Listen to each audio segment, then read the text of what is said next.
বীরগঞ্জে মন্দিরের পুকুরে gas tablet প্রয়োগে মাছ নিধনের অভিযোগ উঠেছে। বিস্তারিত জানুন বীরগঞ্জ প্রতিনিধি নাজমুল হোসেনের রিপোর্টে। এতদিন যাবত মাছ চন্ডী পুকুরে ছিল, মাছ মরে না, আজকে মাছ মরে গেল আমার চন্ডী পুকুরে। কেন মরিল? কেন মরবে? ওরা হয়তো চায় না বলে আমার পাড়াটার একটা উন্নতি হোক, হয়তো কিছু করবে পারে নাই।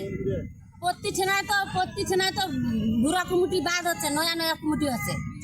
মাটি গেছে, মাটি মন্দির প্লাস্টিক দিয়ে আমরা পূজা করেছি, মন্দিরের উন্নতি করবে পারে না।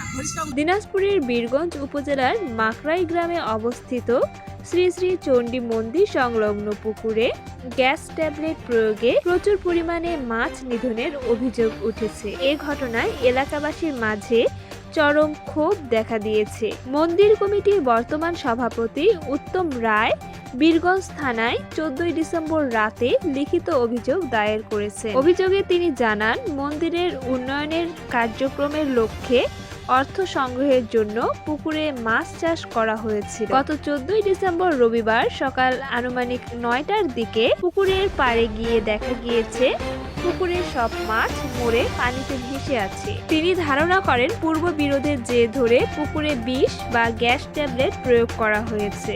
এতে প্রায় 50,000 টাকার ক্ষতি হয়েছে দাবি করা হয়। স্থানীয়দের অভিযোগ, মন্দির কমিটির অভ্যন্তরীণ দ্বন্দ্বের জেরে সাবেক কমিটির সভাপতি হরিশঙ্কর রায় অবৈধভাবে গ্যাস ট্যাবলেট কিংবা কোনো প্রকারের বিষাক্ত পদার্থ ব্যবহার করে এই কাজ করেছেন। এ ঘটনায় জলজ পরিবেশ মারাত্মকভাবে ক্ষতিগ্রস্ত হয়েছে বলে তারা জানান। দ্রুত ও সুষ্ঠু তদন্তের মাধ্যমে দোষীদের শনাক্ত করে আইনগত ব্যবস্থা গ্রহণের দাবি জানিয়েছেন মন্দির কমিটি ও এলাকাবাসী। তবে অভিযুক্ত হরিশঙ্কর রায় অভিযোগ অস্বীকার করে জানান, তিনি এ ঘটনার সাথে জড়িত নন।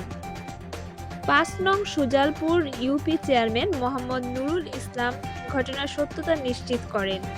উপজেলা কর্মকর্তা ফজল ইবনে কাউসার আলী বলেন, সরেজমিনে গিয়ে দেখতে পাই কিছু মাছ মরে ভেসে আছে। আর গ্যাস 2 ধরনের হয়ে থাকে। এখন কোন গ্যাসে মারা গেছে সেটা জানার জন্য ল্যাব টেস্টের প্রয়োজন। আমাদের সেই সরঞ্জামাদি নেই, তাই আমাদের বেগ পেতে হয়। নোয়াখালীতে সরঞ্জামাদি থাকার কারণে সেখানকার মাধ্যমে রিপোর্ট করতে হয়। আগামীতে পুকুরে চুন দিয়ে মাছ চাষ করার পরামর্শ দেয়া হয়।